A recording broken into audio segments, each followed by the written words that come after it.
হে guys, আসসালামু আলাইকুম। This is Nirob, welcome to S Nirob gamer.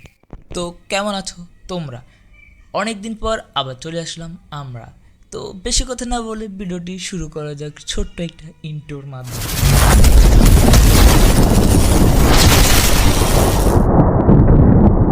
Free fire এই নামটার সাথে আমরা অদফতভাবে জড়িত, কারণ ফ্রি ফায়ার এক সময় ছিল আমাদের ইমোশন। এক সময় বললে ভুল, এখন আমাদের ইমোশন। ফ্রি ফায়ার নিয়ে কেউ বাজে কথা বললে আমাদের প্রত্যেকেরই হার্টে লাগে। বেশি না, 5-6 মাস আগের কথা মনে আছে, বা 1-2 বছর কথার আগে মনে আছে, একজন গেমে ঢুকার সাথে সাথে বাকিগুলো আমরা গেমে ঢুকে যেতাম। যদি কেউ না আসতে থাকো তাকে বাসা থেকে টানিয়ে এনে কল দিয়ে বিরক্ত করে তাকে আমরা গেমে নিয়ে আসতাম। আগে কি না আনন্দ পেতাম, সবাই মিলে একসাথে গেমটা খেলতাম। মনে পড়ে সেই দিনগুলোর কথা। এখন কিন্তু এগুলোকে মিস করতেছি। এখন কিন্তু গেম নিয়ে আর মাতামাতি হয় না, আগের মতো ওই খেলাটা আর হয় না।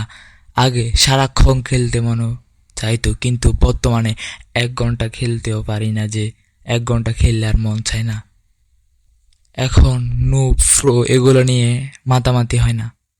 হাজারো নুবদের অসম্মান করা নিয়ে আমরা প্রতিবাদ করেছি। এখন ফ্রি ফায়ার নিয়ে এত কথা আর হয় না। আরে ভাই, যারা ফ্রি ফায়ার নিয়ে এই বাজে কথা বলো, তোমরা কি বুঝবা যে একটা গেমের ভিতরে কতই না ইমোশন জমিয়ে আছে। ওল্ড ফ্রি ফায়ারটা আমাদের কেমন ইমোশন ছিল, এখন গেমটা আস্তে আস্তে নষ্ট হয়ে যাচ্ছে। মিস করি রে ভাই, মিস করি। I miss you old Free Fire. Old Free ফায়ারকে অনেক মিস করি রে ভাই, অনেক মিস করি। এই ওল্ড ফ্রি ফায়ারকে কি আর আগের মতো তাজা করা সম্ভব জানি না। তো আজকের মতো ভিডিও এখানেই শেষ। প্রিয় এবং সাবস্ক্রাইবরা সবাইকে জানাই আল্লাহ হাফেজ।